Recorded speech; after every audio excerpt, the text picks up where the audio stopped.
Alors, c'est le GEM Sud, tous réunis. C'est les personnes adhérentes qui ont choisi eux-mêmes le nom du GEM. C'est un nouveau GEM, voilà. Nous sommes parrains d'un nouveau GEM dans le Sud. Nous étions parrains d'un GEM dans l'Ouest, hein, voilà. Mais après, bon, les choses ont changé. Mais nous sommes fiers d'être parrains du premier GEM dans le Sud. Et si tout va bien, l'année prochaine, nous allons déposer un projet pour un GEM Nord-Est. Parce que les adhérents, donc les personnes avec autisme du Nord et de l'Est, se disent bah oui, mais nous, Saint-Pierre, c'est trop loin pour nous. Et puis l'Ouest aussi, c'est trop loin pour nous. Donc voilà, donc c'est un GEM, donc c'est un lieu de convivialité avec donc des personnes adhérentes. Et elles sont là vraiment dans une grande fraternité. Ça veut dire que c'est un moment où ils sortent de leur isolement et ils se retrouvent donc pour décider des activités qu'ils doivent faire. Il y a une animatrice qui est là pour superviser, mais c'est eux-mêmes qui font leur programme. Alors ils sortent ou ils sortent pas, c'est intramuros ou extramuros.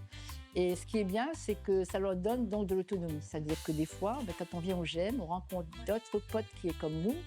Et puis, ces potes, à un moment donné, ils se disent ça serait bien qu'on fasse des activités ensemble. Et puis, des fois, le sport aussi ensemble. Donc, ça leur donne une espèce de motivation qu'ils n'ont pas quand ils sont isolés. C'est un petit peu les missions des groupes d'entraide mutuelle. C'est de sortir de l'isolement, donc des personnes donc, autistes, avec une suspicion d'autisme ou avec un diagnostic. Alors, on est en train de définir le planning d'activité. Il y a des activités de loisirs, il y aura aussi des activités d'information. Par exemple, on a prévu de faire venir la MDPH pour présenter ce que c'est que la reconnaissance d'handicap, à quel droit ça ouvre. Et puis, par exemple, la demande pour intégrer le SAMSA-TSA ou pour l'emploi accompagné, puisque la demande se fait au niveau de la MDPH. Donc, on a prévu ça. On a prévu aussi des activités de loisirs comme des pique-niques, des soirées cinéma, ce genre de choses. Le GEM est à destination des personnes autistes diagnostiquées, en cours de diagnostic ou en fait des personnes en questionnement.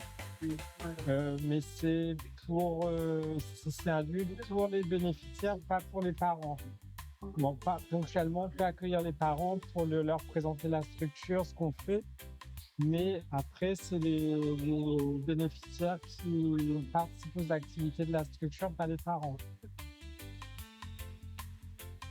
4 dans le bureau.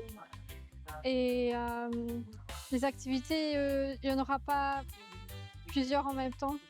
En fait, ce sera un planning défini à la semaine. Et on se retrouvera tous en même temps en fonction des activités. Par rapport aux propositions que nous feront les adhérents, on définira un planning. Et par rapport au planning, chacun se positionnera sur les activités. Mais les activités sont destinées en priorité aux adhérents. On a aussi un contrat visiteur pour les personnes qui ne sont pas adhérentes, qui souhaitent découvrir l'association. Mais le contrat visiteur est limité à une durée d'1 mois et après, il faut que la personne décide d'adhérer ou de quitter l'association. Dans le local, on peut accueillir en même temps 20 personnes, en sachant que là, on a 40 adhérents. Et on a des choses on est agréablement surpris, nous les parrains, des fois, puisqu'il faut qu'il y ait un parrain derrière chaque GEM. Donc là, c'est Autisme Réunion, c'est de voir justement que certaines personnes repartent vers l'association professionnelle.